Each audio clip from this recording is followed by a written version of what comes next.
Доброе утро, дорогие телезрители! Сегодня 2 февраля. Рады приветствовать вас в утреннем эфире. И это утро для вас проведем мы, Степан Федоренко и Катерина Винокурова. А в нашем эфире вас ждут выпуск последних новостей, прогноз погоды, зарядки от фитнес-тренеров, полезные завтраки от лучших кулинаров. И это еще не все. Да, мы расскажем вам о знаменательных событиях, о знаменательных датах, которые произошли в истории в этот день, 2 февраля. Конечно же, у нас в студии будут и интересные гости, и мы научим вас, как правильно смеяться. Также мы хотим напомнить, что у нас работает WhatsApp номер 8 914 273 4488. Делитесь с нами хорошими новостями и можете даже кого-то поздравить. А мы по возможности обязательно зачитаем в прямом эфире. Ну а продолжит наш эфир прогноз погоды.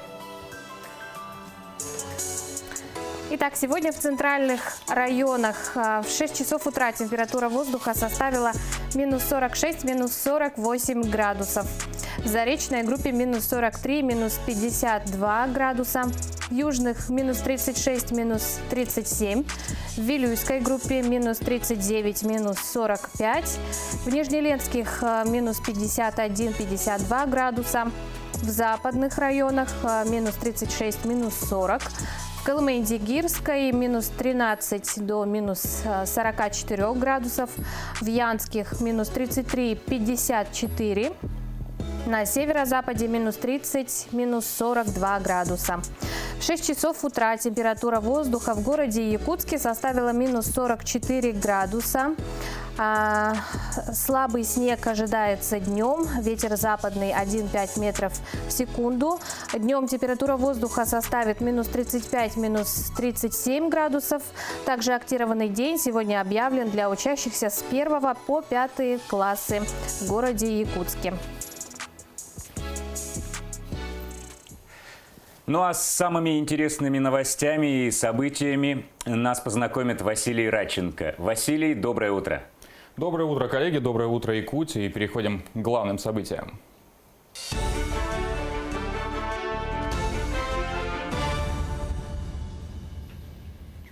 Губернаторы должны принимать активное участие в разработке и внедрении новых инструментов развития Дальнего Востока. Об этом заявил полпред президента в федеральном округе Юрий Трутнев. За 6 лет утверждено 57 федеральных законов по Дальнему Востоку и Арктике. Подписаны соглашения с резидентами ТОР и свободного порта почти на 3 триллиона рублей. Фактически вложено инвесторами почти 965 миллиардов рублей, создано более 53 тысяч рабочих мест. Итогом этой работы, по мнению Трутнева, должны стать улучшение уровня жизни дальневосточников, чтобы они становились более комфортными.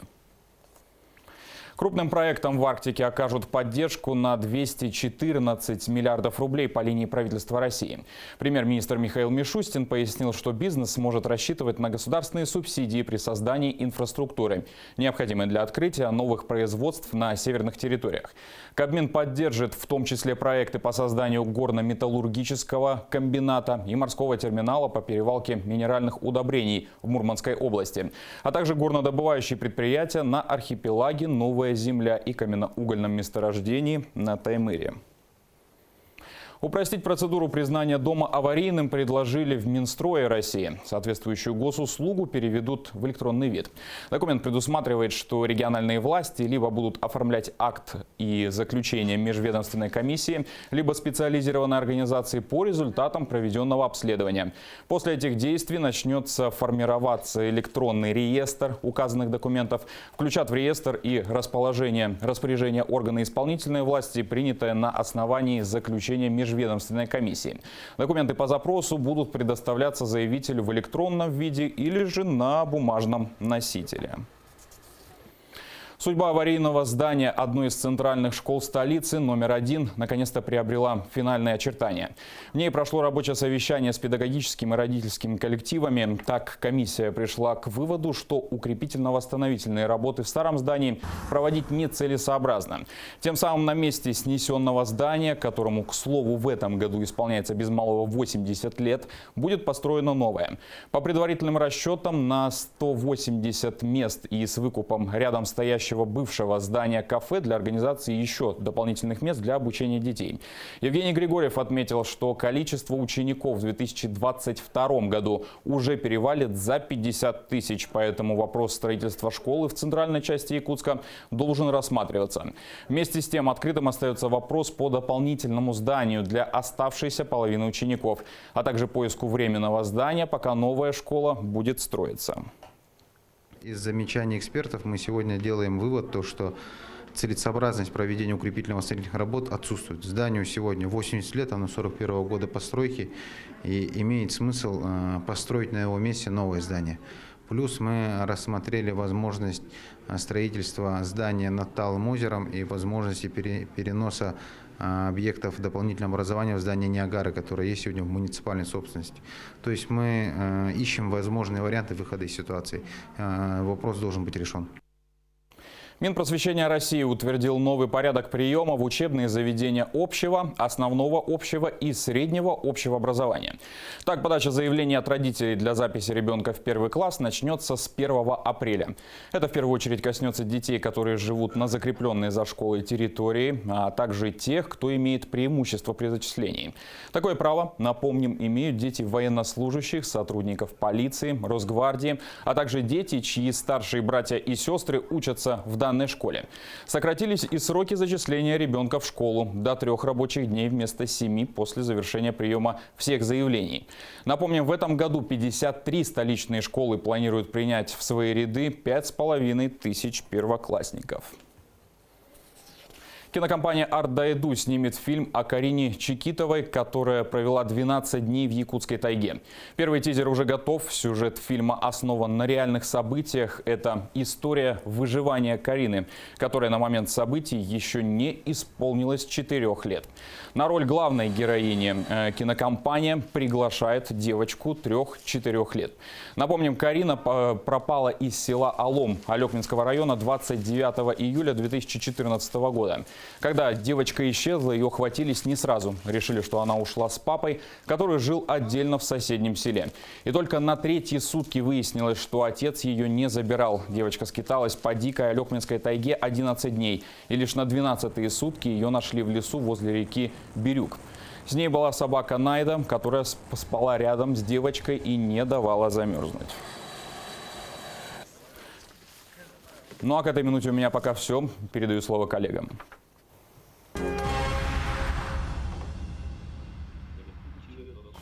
Спасибо, Василий. Мы продолжаем. Теперь для того, чтобы смотреть наш канал, совсем не обязательно включать телевизор. Все эфиры телеканалов НВК Саха, Якутия-24 и Мамонт можно посмотреть на своем смартфоне. Достаточно скачать и установить на свой смартфон приложение НВК Саха, и любимые каналы будут всегда и везде с вами. Ну а чтобы день был бодрым, надо, конечно же, правильно зарядиться. Да. И в этом нам поможет комплекс упражнений, который покажет фитнес-тренер Елена Бурлова. Доброе утро. Первое упражнение – пробуждение. Поднимаем руки, ноги, потрясли, проснулись. Второе упражнение делаем лежа, подтягивая колено к груди. Обхватываем руками. Третье упражнение делаем на пресс. Поднимаем руки, поднимаем ноги, сгибаем в коленях. Опускаем по очереди правую руку, левую ногу и меняем. И четвертое упражнение – это ягодичный мостик. Ноги на ширине плеч, пятки ближе к ягодицам. Поднимаем таз, прожимаем ягодицы.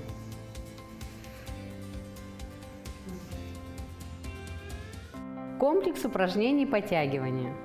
Упражнение мы выполняем на четвереньках. Поднимаем правую руку и левую ногу. Выпрямляем, опускаем и меняем.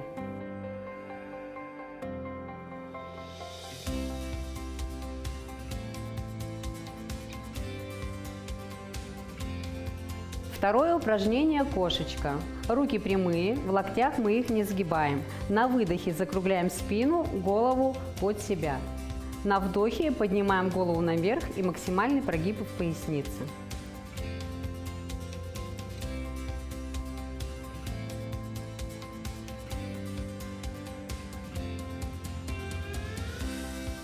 Третье упражнение – лодочка.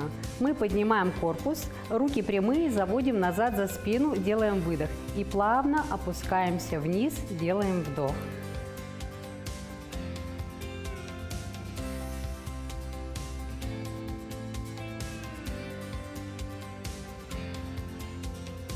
Комплекс зарядка. Первое упражнение – присед. Ноги на ширине плеч. На приседе мы делаем вдох, ягодицы вводим максимально назад, колени за носки не заходят. Встаем, выдох.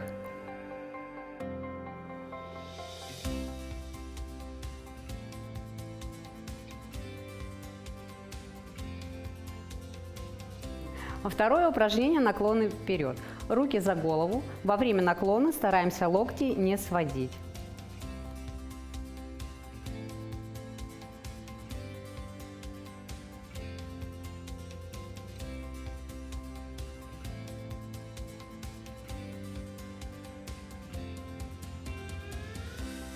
Третье упражнение – скручивание на пресс, на косые мышцы живота. Руки за голову и скручивание локоть колена в правую сторону и в левую.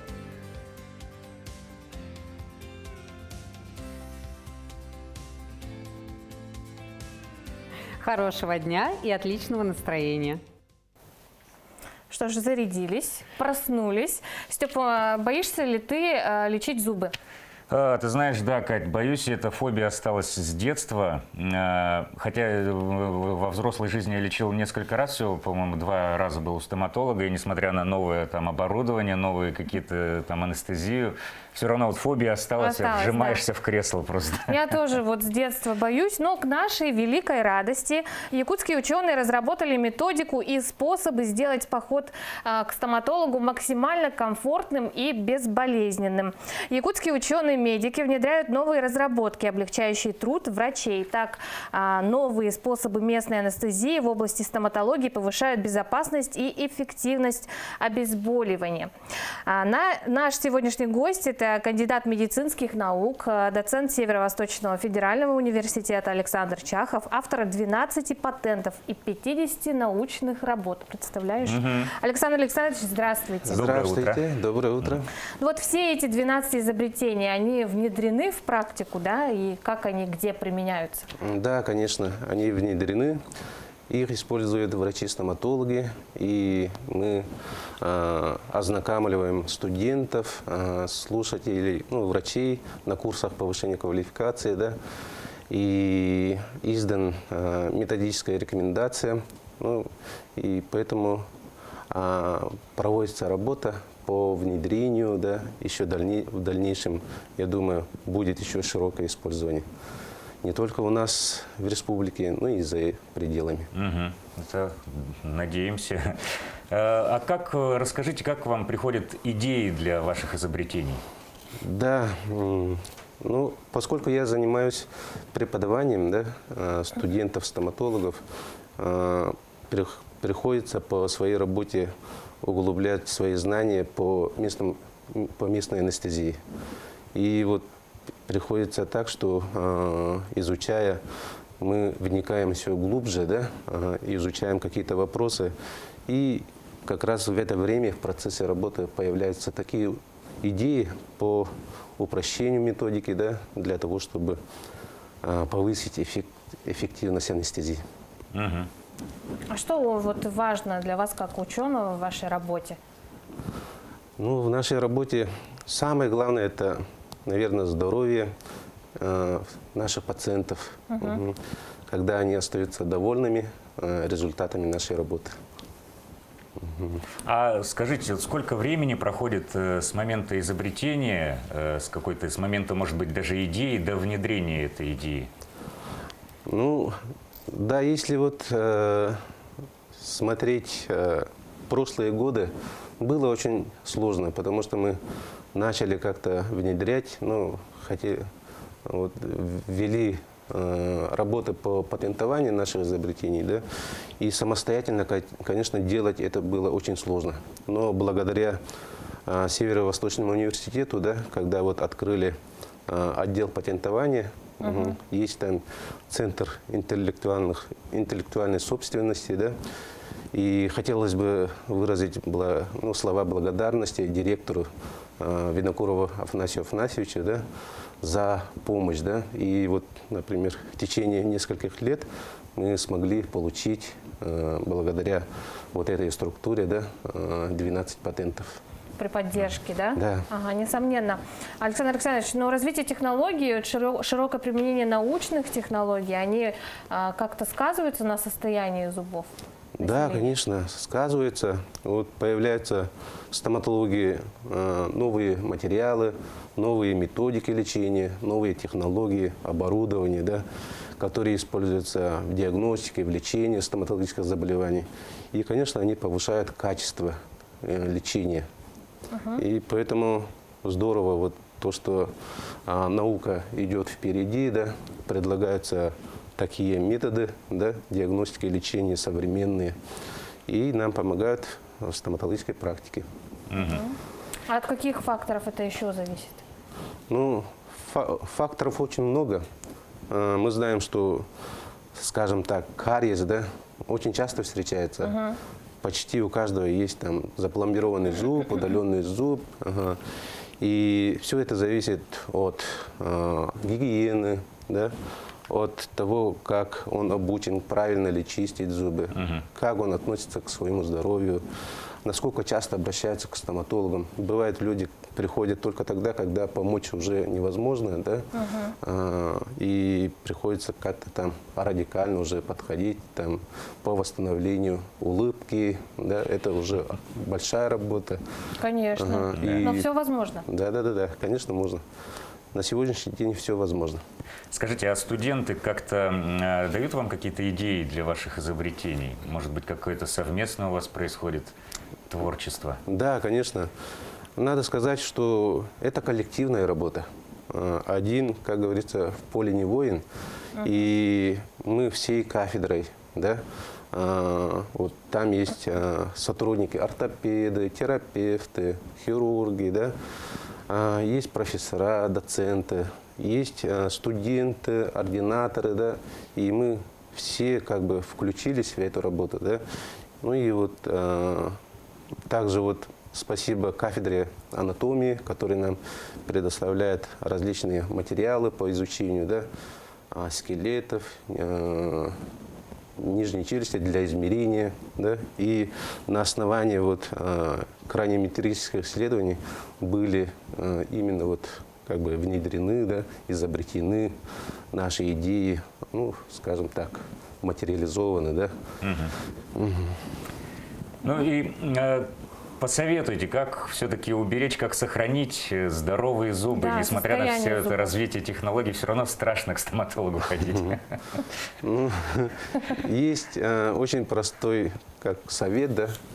Надо идти к стоматологу не тогда, когда болит, а в профилактических целях надо будет, даже если не болит, просто подойти к стоматологу, вот, пусть он проверит, посмотрит, и когда только начинается заболевание, ну там кариес, да, легко лечить просто, а когда зуб сильно разрушен, здесь уже может закончиться удалением, необходимо будет поставить импланты зубные, да, это очень дорого, и поэтому все зависит от, в большинстве случаев, от профилактики. Профилактика лучшее лечение. Да, конечно. Да, действительно. Благодарим вас за беседу, за ваши полезные советы. Так и хочется сказать совет родителям, чтобы все-таки берегли, да, зубы своих детей с раннего детства. Береги зубы с молоду, хочется сказать. Спасибо большое. Спасибо, Мы Александр продолжаем. Александрович. Спасибо. Мы продолжаем. Какие даты и события? Да, какие даты и события в этот день произошли в разные годы, какие праздники отмечаются сегодня, мы узнаем из рубрики «Даты и события».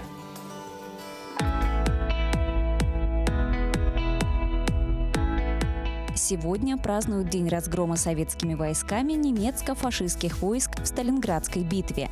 Череда сражений началась 17 июля 1942 года и завершилась 2 февраля 1943 года.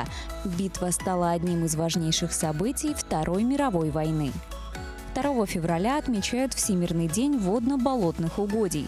В России есть 35 водно-болотных угодий, имеющих международное значение. Их площадь более 10 миллионов гектаров. В Канаде и США сегодня празднуют День сурка. Считается, что 2 февраля нужно наблюдать за сурком, вылезающим из своей норы, и по его поведению судить, как скоро наступит весна. На Руси по народному календарю, если в этот день мела метель, то метели ждали и весной. Если в полдень светило солнце, это предсказывало дождливое лето. А если дул ветер, то весь год будет сырым. Если 2 февраля кошка скребет пол, а куры вертят хвостами, то будут метели. В этот день в 1701 году Петр I положил начало Балтийскому флоту. Царь издал указ, в котором повелевал начать строительство судов на Ладожском озере. 2 февраля 1892 года американский изобретатель Уильям Пейнтер получил патент на металлическую бутылочную пробку. Кстати, она называется Crown Cork – Крунин-пробка. В этот же день, в 1834 году, на свет появился Дмитрий Менделеев, русский ученый, открывший периодический закон химических элементов. 2 февраля 1883 года родился Михаил Гнесин, советский композитор, музыкальный деятель, педагог и профессор. Именины 2 февраля празднуют Ефим, Захар, Инна, Лаврентий, Лев, Павел, Римма и Семен.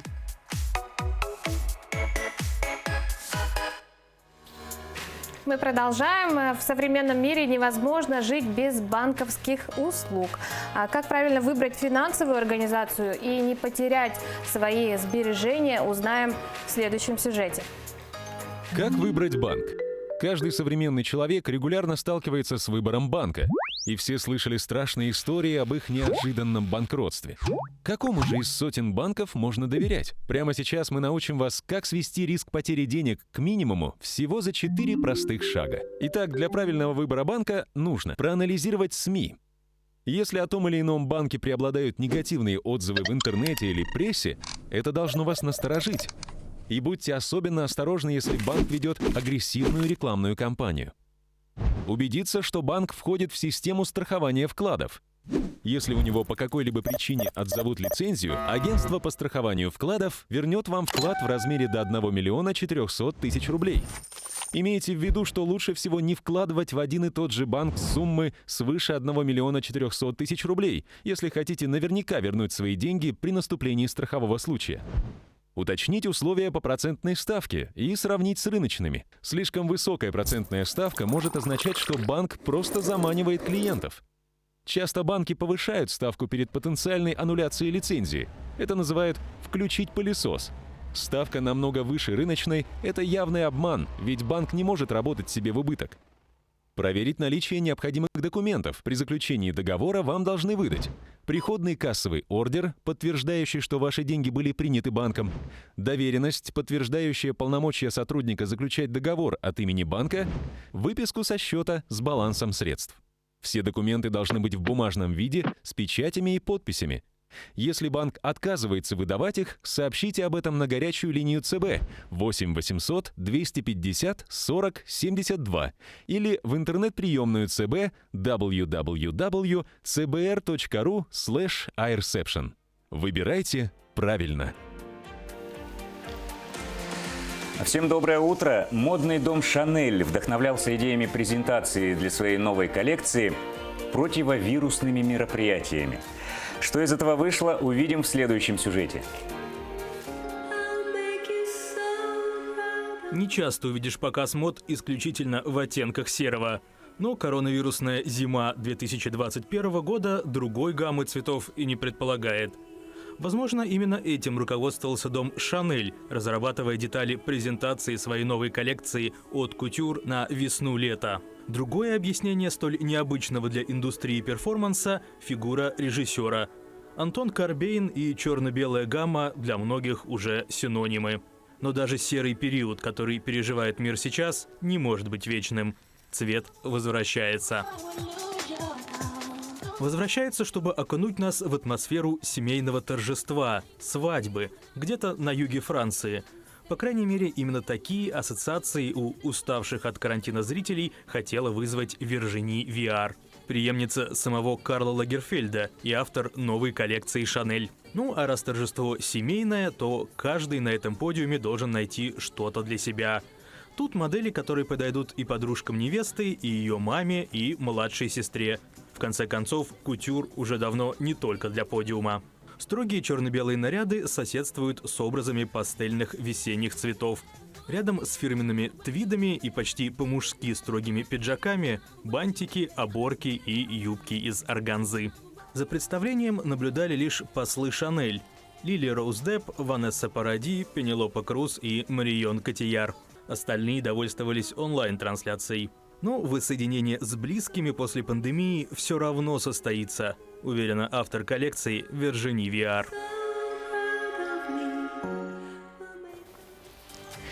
Кать, ну как ты думаешь, как изменится мода после пандемии? Что-то произойдет? Ну, я думаю, наверное, да. Все-таки пандемия – это тоже своего рода мероприятие, и она как-то должна поменять людей, и уже поменяла, я думаю. И модельеры, дизайнеры не исключение. Ты знаешь, я думаю, через месяц у нас в Якутске мода точно изменится. Мы снимем ватные штаны и более легкие пуховики наденем. Было бы здорово, конечно. Но я думаю, маски нам еще все-таки предстоит какое-то время поносить. И уже дизайнеры придумывают выходы, украшают их различными дизайнами, камнями и так далее. Они уже вошли как аксессуар в гардероб, по крайней мере, модниц точно. А мы продолжаем. В России в 2021 году будет реализован третий этап программы туристического кэшбэка. Однако эксперты отрасли предлагают внести в нее некоторые дополнения.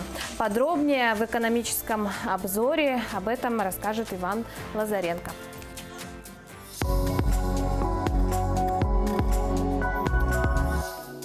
Третий этап программы туристического кэшбэка за отдых по России необходимо включить возможность компенсации путешественникам части средств за транспортные услуги, считают в Общенациональном союзе индустрии гостеприимства. Сейчас с правилами программы предусмотрен кэшбэк за комплексные туры или отдельно за гостиничные услуги. Ростуризм уже начал подготовку к возобновлению продаж путешествий с кэшбэком. Возможная дата старта продаж не указана, однако ведомство предлагает в рамках третьего этапа программы реализовывать туры по России на период до 20 июня 2021 года, включая 23 февраля, 8 марта, весенние школьные каникулы и майские праздники. Банкам России запретили без объяснения причин блокировать счета клиентов, а также отказывать в обслуживании. Соответствующий закон вступил в силу в конце января. Данная форма поможет облегчить жизнь бизнесу и гражданам. Теперь банки не вправе отказать клиентам в обслуживании, даже при отсутствии документов, которые подтверждают его добросовестность, а также не смогут просто так блокировать счета граждан. Банки могут отказать в обслуживании в том случае, если возникает подозрение в отмывании преступных доходов, а также при подозрении в финансировании терроризма. Доля безналичного торгового оборота в России в 2020 году достигла рекордных показателей, почти на 5% выше показателей 2019 года. Эксперты обратили внимание, что рост доли безналичного оборота наблюдался в стране, несмотря на рекордное увеличение объема наличных в обращении. Так, ранее Банк России сообщил, что на фоне пандемии граждане активно забирали средства из банков, в результате чего в обороте оказалось 13,5 триллионов рублей. Это максимальный исторический показатель. При этом лидером по доле безналичных платежей по основным категориям розничной торговли являются рестораны, сообщили аналитики. Якутия, хоть и не вошла в тройку регионов-лидеров по доле безналичного торгового оборота, однако показала наибольший рост за год, почти на 10%. Торговые сети пожаловались в Минсельхоз на повышение поставщиками цен на некоторые категории продуктов.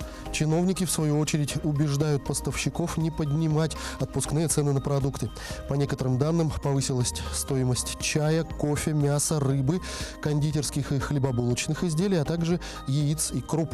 В свою очередь, некоторые производители продуктов отмечают, что поставщики увеличивают стоимость только на несколько процентов, что несопоставимо с наценкой некоторых сетей на и без того дорогие товары.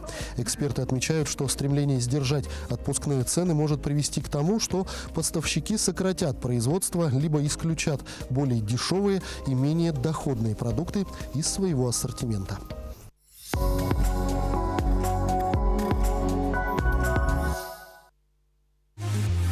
Требуются специалисты на строительство. Вахта в городе Санкт-Петербург. Зарплата высокая. Телефоны 8 963 041 72 91 и 8 963 041 72 93. Семьи, чьи расходы ЖКО превышают 15% семейного бюджета, могут получить субсидию на оплату жилого помещения и коммунальных услуг. Подробнее о субсидиях и других услугах на eyakutia.ru. Легко и удобно. Портал eyakutia.ru. Министерство по делам молодежи и социальным коммуникациям Республики Саха-Якутия объявляет о проведении конкурса на предоставление субсидий из государственного бюджета Республики Саха-Якутия местным бюджетом на организацию деятельности народных дружин на 2021 год. Прием заявок осуществляется с 25 января по 8 февраля 2021 года. Все справки по телефону 507 129. Собираетесь оформить детские пособия и выплаты для всей семьи? Оформите в электронном виде на портале eyakutia.ru. Обо всех детских пособиях и выплатах подробнее на eyakutia.ru. Легко и удобно. Портал eyakutia.ru. Иногда, чтобы просто выспаться, нужна не только тишина, а хорошая двуспальная кровать. Например, такая как Ронда, всего за 7590. Азбука мебели. Просто выгодно. Ноутбуктарга сүрбе бір хәңгәдере чәпчәти. Респект, Джокускай, Ленин проспеган отут алтата. Доброе утро, Якутия. Мы продолжаем, и позвольте зачитать некоторые поздравления, которые пришли на наш WhatsApp номер 8 914 273 44 88. Дорогого моего долгожданного любимого племянника Кривошапкина Константина поздравляю с днем рождения. Мой дорогой племянник, с днем рождения. Ты растешь не по дням, а по часам. Будь самым счастливым, здоровым, добрым, светлым и целеустремленным. Слушайся маму, мы все тебя очень сильно любим. С днем рождения Костик, Кюней и Сулусчана. Там даже фотографию отправили. Да, очень красивая фотография. Дорогую сестру Елизавету Петровну Федотову, жительницу Алдана, поздравляют с днем рождения. Целуем Тарасовы из Хандыги и Якутска. Доброе утро всем якутянам. Скоро потеплеет. Желаю всем землякам крепкого здоровья. Всем сангарчанам желаю успехов в работе и крепкого здоровья. Желаем всем хорошего здоровья, отличного настроения. Галина Петровна и Иннокентий Егорович Титовы из села Тюнгюлю. Напоминаю еще раз наш номер WhatsApp 8 914 273 44 88. Ну а далее наш эфир продолжит выпуск новостей. Василий Радченко уже в студии, готов рассказать о самом важном и интересном.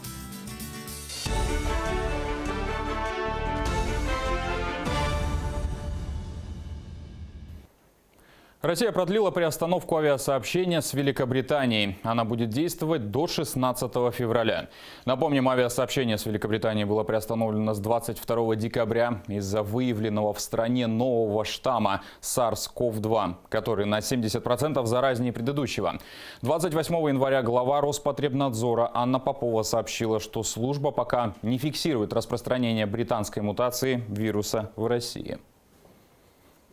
Владимир Путин подписал указ о выплатах военным медикам за работу с COVID-19. Сотрудникам МВД и ФСИН выплатят 68 811 рублей, если они заразятся коронавирусом при исполнении должностных обязанностей.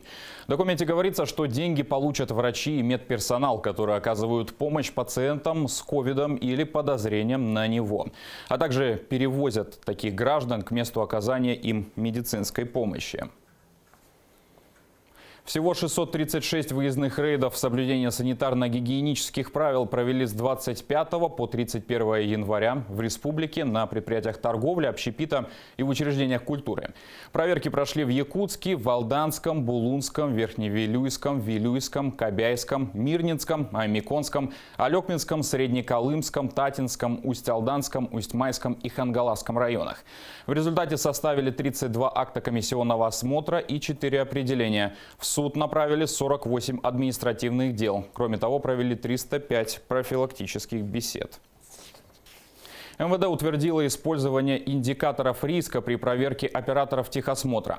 В августе сообщалось, что ведомство разработало список индикаторов риска, которые станут основанием для внеплановых проверок операторов. Индикаторы были разделены на 5 групп в зависимости от тяжести выявленных нарушений. Согласно документу, к индикаторам относятся публикация в СМИ и интернете в течение года от момента обращения в полицию, сведения о 3 и более фактах оформления оператором техосмотра, диагностических карт автомобилей, техосмотр которых на самом деле не проводился. Также индикатором риска будут являться сведения о 5 и более фактах несоответствия номеров компонентов транспортных средств, а также нарушения обязательных требований в работе операторов техосмотра. Возбуждено уголовное дело в отношении директора Актемского филиала Арктического государственного агротехнического университета.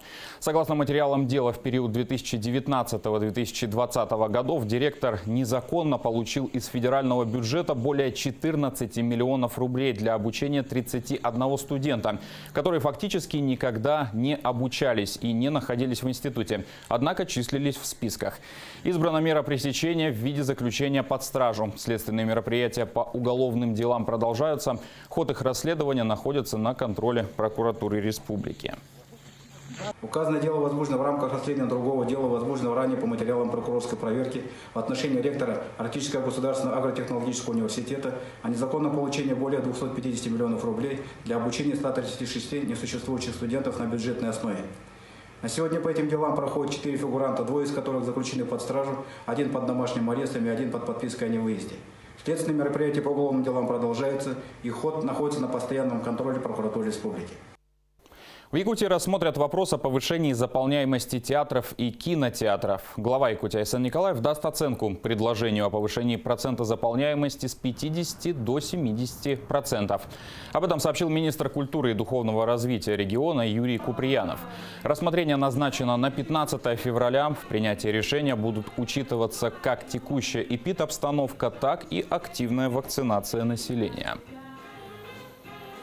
Государственный театр юного зрителя республики готовится к премьере «Супруги Орловых». Так называется спектакль. Уже прошел первый прогон, то есть спектакль полностью показали перед выходом. «Супруги Орловых» – это русская классическая проза, написанная еще в 1897 году великим русским писателем Максимом Горьким. Главными персонажами рассказа является супружеская пара Орловых – Григорий и Матрена. Они ведут беспросветную жизнь, которая однообразна и сера. Существование Орловых кардинально меняется во время начала эпидемии холеры, когда по инициативе Григория они попадают в барак, чтобы ухаживать за больными. Семья Орловых будет идти на якутском языке. Премьера состоится 4 февраля в Русском драматическом театре имени Пушкина. Спектакль «Супруги Орлова» есть 2 темы. Это тема судьбы и тема болезни. На самом деле есть такое понятие, люди все многие говорят, рок судьбы, А я так не считаю, потому что все зависит от самих нас. В спектакле это очень показано, герой сам принимает решение, руководствуясь своим моральным компасом. На этом у меня все. До встречи в эфире.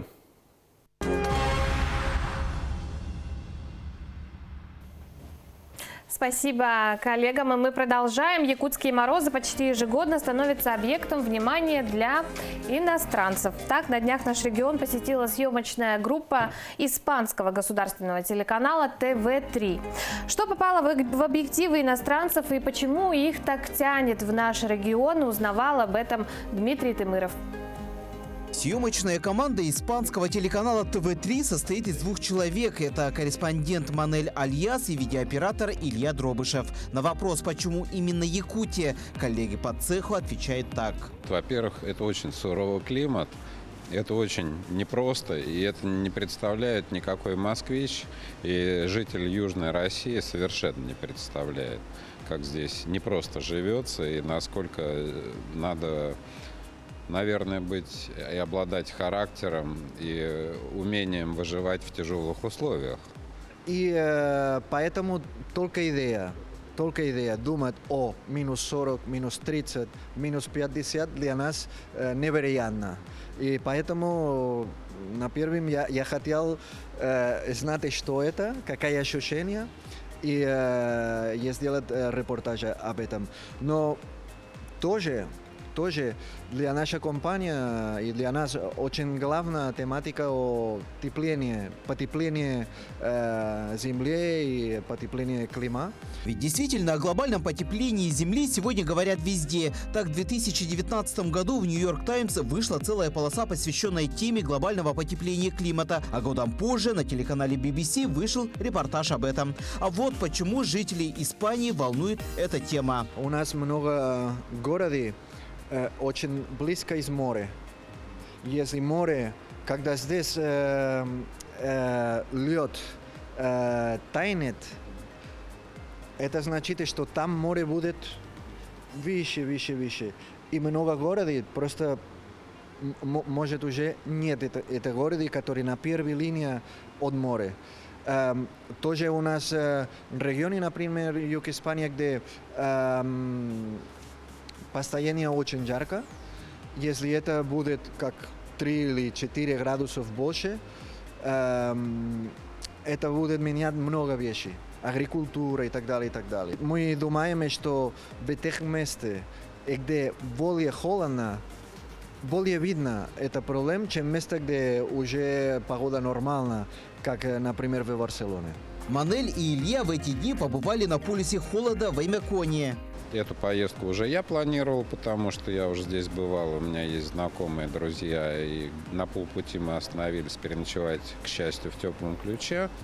Это очень помогло, потому что пока мы до него доехали, наша машина 2 раза сломалась и попала в сервис. Если Илья житель Центральной России и уже пару раз побывал в наших краях, то вот испанского корреспондента наша Якутия удивила очень. Когда я выходил из аэропорта, уже ощущение было, как никогда, ни один раз я ощущал такой. Всегда мои первые минуты, нет, даже не минут, первые, наверное, секунду 10, 15, 20, хорошее ощущение. После всего одежды, даже жарко внутри, когда я выхожу на улицу, это как, о, как хорошо. Но после уже 2 минуты, уже постараюсь просто думать, где нужно ходить и ходить быстро. Могу сказать, что я был на месте, где был минус 54. Это мой рекорд сейчас. И поэтому эта республика всегда будет со мной. По итогам поездки испанская съемочная группа обещает выпустить цикл тематических сюжетов о Якутии. О самом суровом субъекте России теперь узнают и в стране фламенко, и корриды. Дмитрий Тымыров, Владимир Павлов, Якутск. Иностранцев наши холода удивляют, восхищают. Ну а как к нашим морозам относятся сами якутяне? Какую зиму предпочитают алданцы, теплую или холодную? Узнаем у нашего корреспондента. Ой, теплая. Знаете, я южанка. И поэтому, несмотря на то, что 30 лет в Алдане, но ностальгия по жаркому Баку, она остается. И ностальгия даже на уровне того же самого солнышка, которого не хватает. Среднюю зиму. Слишком теплая все равно для севера. Непривычно, когда тепло. Слишком холодная, как сейчас, затяжная. Тяжеловато. Для детей тяжеловато. Ну и для здоровья, видимо, уже тоже. Поэтому зима должна быть разная. Ну, все-таки больше предпочитаю, когда теплее. Почему? Ну, комфортнее себя чувствую в такую погоду. Конечно, в нашем регионе зимы очень холодные, и хотелось бы, чтобы у нас не было таких морозов, но все-таки зима должна быть снежной, и зима без холода уже не такая настоящая.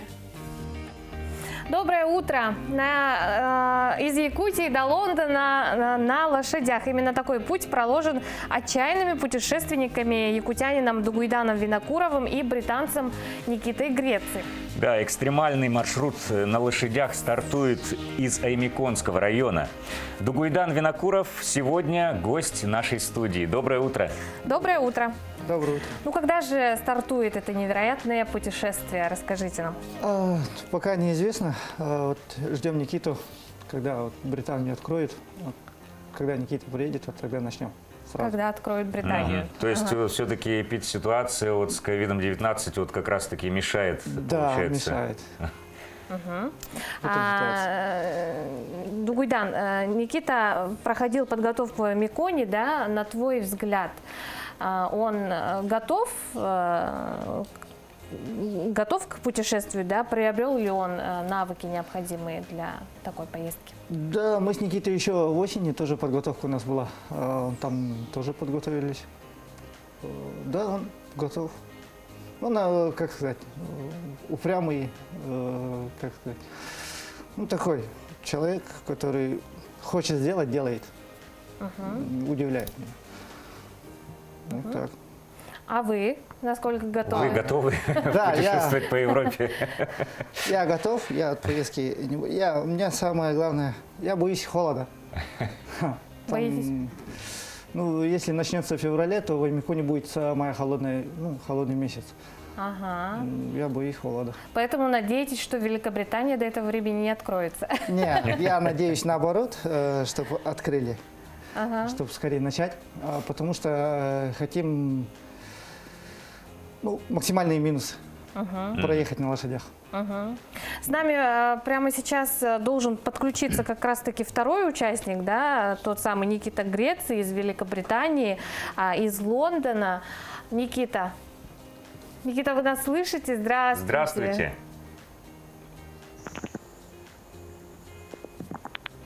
Никита, вы нас слышите? Никита. Доброе утро. Не слышно. Доброе утро, здравствуйте. Здравствуйте. Здравствуйте. Связь. Нас слышно, да? Хорошо. Я вас почему-то не слышу. Никита, к сожалению, не слышит Да, к нас. сожалению.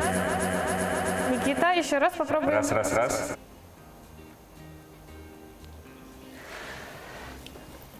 Да, пока у нас не ладится, да, с техникой, продолжим наш разговор с Дугуйданом. Как вообще, может быть, ваши родные реагируют, ваши друзья на данное путешествие? Как воспринимают? Как жена реагирует? Жена поддерживает, понимает. Не хочет она отправиться с вами за компанию, тоже так же на лошади? Нет. У меня работа. Так. Родители тоже не против, друзья тоже. Говорят, езжай. Верят. Верят, что я сделаю это. Дугуйдан, вы собираетесь на лошадях, да?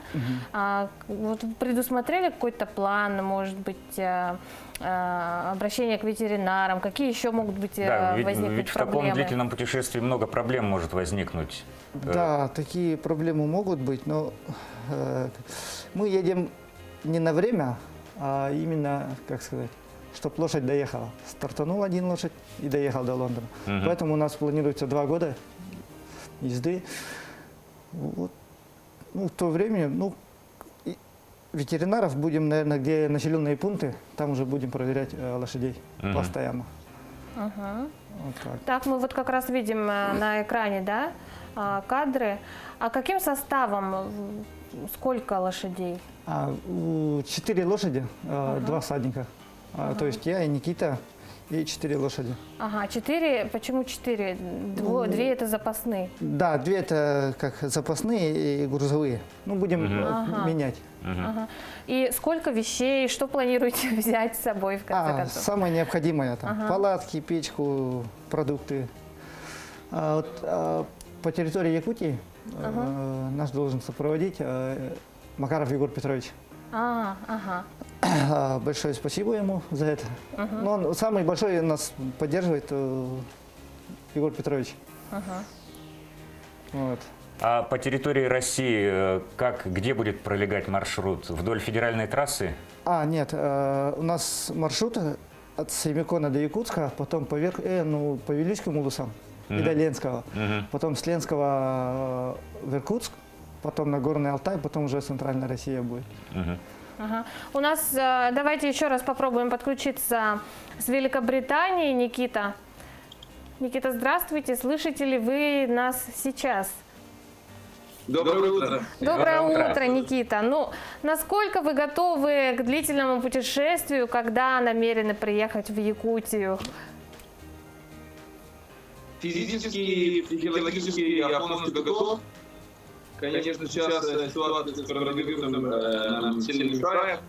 Сегодня опять объявили, что до 16 февраля границы закрыты с Великобританией и Россией. Поэтому мы сейчас сильно ждем в государстве России, чтобы получить новости, чтобы я смог приехать на.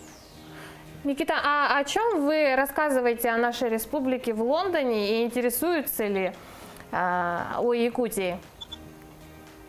Ну, большинство людей в первую очередь спрашивают про холод, конечно. Я думаю, это самая знаменитость республики Саха.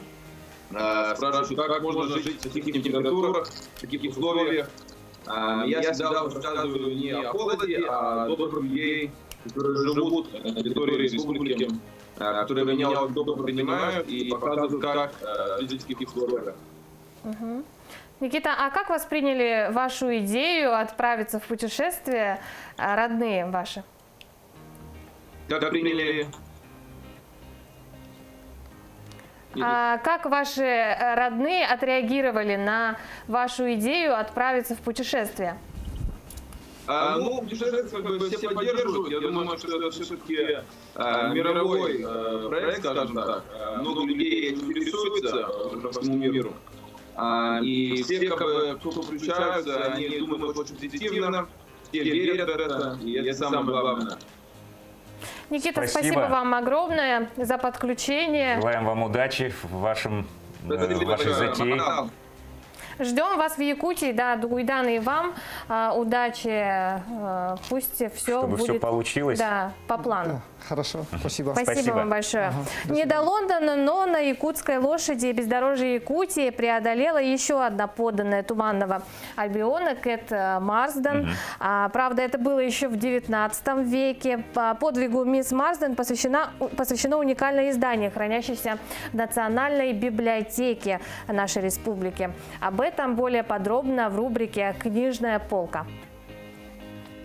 Мы сегодня находимся в главном книгохранилище Национальной библиотеки, в Святая Святых, в научно-исследовательском центре книжных памятников. Это место, где хранятся самые первые уникальные книги нашей Якутии.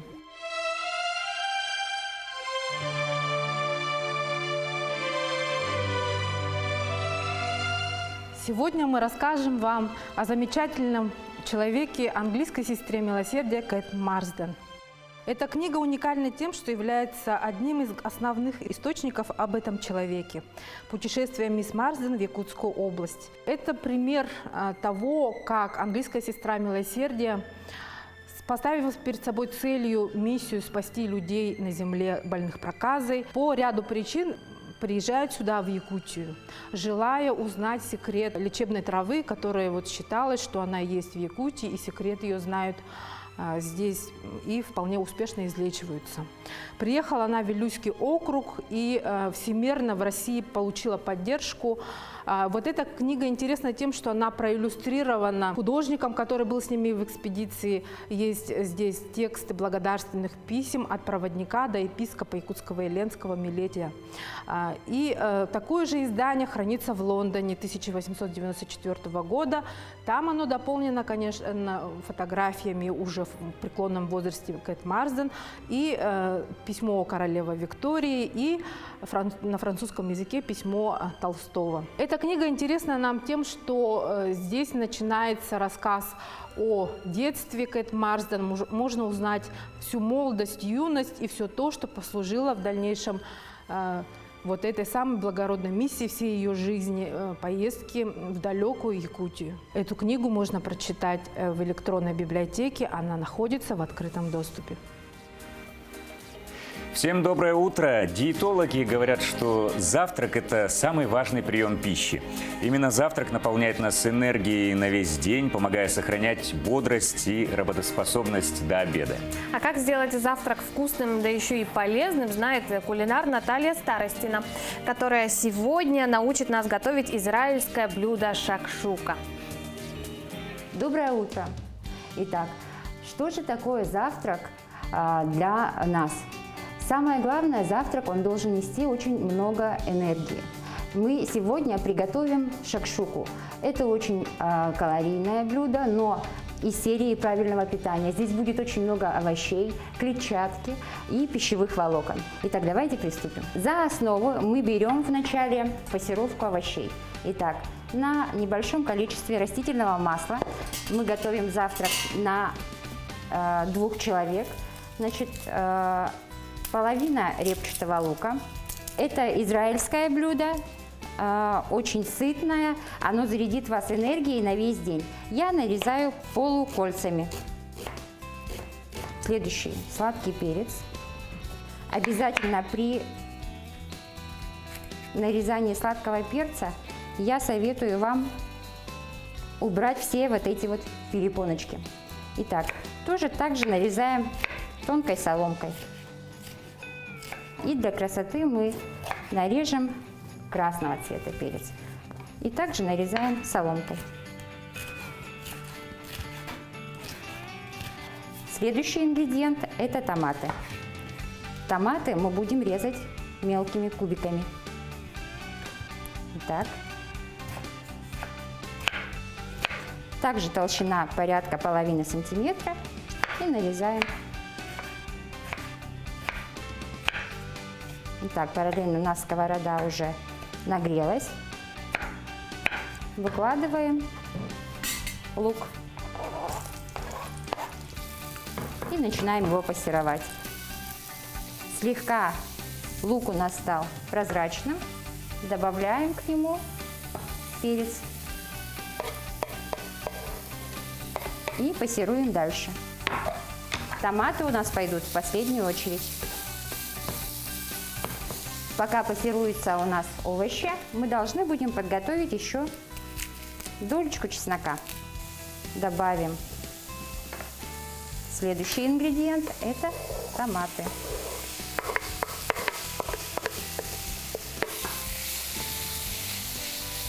И пассируем дальше. Я советую вообще с утра есть правильный хлеб. Это хлеб желательно, чтобы был ржаной. Никаких быстрых углеводов. Быстрые углеводы – это сладкое, может быть, вчерашний тортик вы захотите поесть, или что-то сладкое, там, пирожное. К сожалению, эти блюда не наполнят вас энергией. Через час вам уже захочется есть. В овощи мы добавим специи. Чеснок вы должны добавлять в самом конце. Итак, яйца.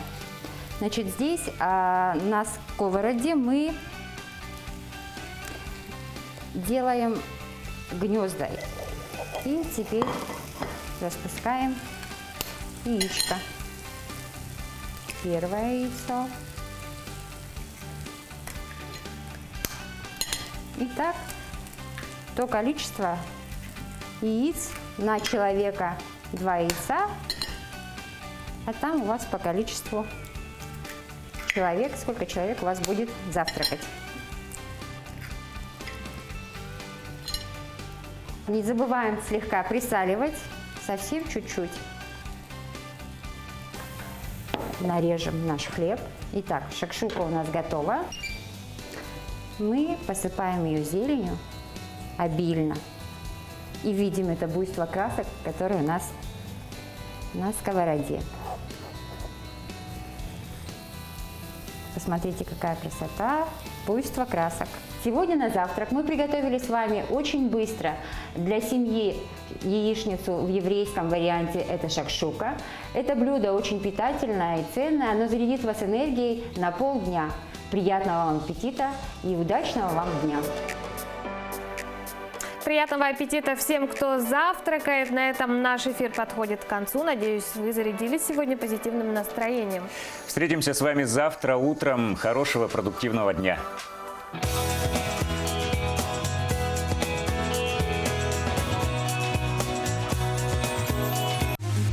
Требуются специалисты на строительство. Вахта в городе Санкт-Петербург. Зарплата высокая. Телефоны 8 963 041 72 91 и 8 963 041 72 93. Семьи, чьи расходы ЖКО превышают 15% семейного бюджета, могут получить субсидию на оплату жилого помещения и коммунальных услуг. Подробнее о субсидиях и других услугах на eyakutia.ru. Легко и удобно. Портал eyakutia.ru. Собираетесь оформить детские пособия и выплаты для всей семьи? Оформите в электронном виде на портале eyakutia.ru. Обо всех детских пособиях и выплатах подробнее на eyakutia.ru. Легко и удобно. Портал eyakutia.ru. Иногда, чтобы просто выспаться, нужна не только тишина, а хорошая двуспальная кровать. Например, такая как Ронда, всего за 7590. Азбука мебели. Просто выгодно. Ноутбуктарга сүйрбе бір хәңгәдере чәпчәти. Респект.